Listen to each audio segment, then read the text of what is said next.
On demande à une Miss France de ne pas être qu'une image de beauté en fait. On lui demande d'être engagée auprès des associations caritatives, auprès des Français. Miss France 2012, c'est pas Miss France de n'importe quelle année. Je disais tout à l'heure, c'est comme Miss France de 1939. Moi, j'aurais pas toléré qu'il y ait une Miss France qui sache pas ce qui se passe avec Hitler, Mussolini, le nazisme, la montée, enfin le cataclysme carré. Non. La SDN, la Société des Nations, incapable de faire quoi que ce soit. On est exactement dans une charnière en 2012.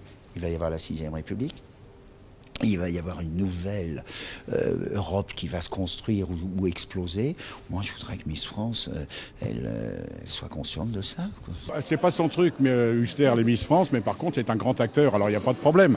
Mais une Miss France très engagée, je ne sais pas ce que ça veut dire. Moi, je la veux très belle. Et puis après, faut qu'elle soit, oui, pas trop bête, intelligente, cultivée, qu'elle ait fait un petit peu vécu.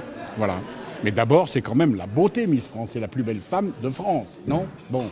Bien sûr, Miss France doit avoir un avis politique. Nous allons rentrer dans une année d'élection présidentielle.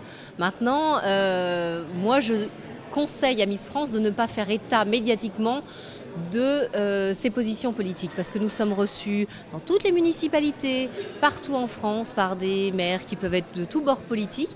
Et Miss France ne fait pas de politique. Nous sommes là pour mettre en avant l'élégance, pour mettre en valeur les valeurs françaises.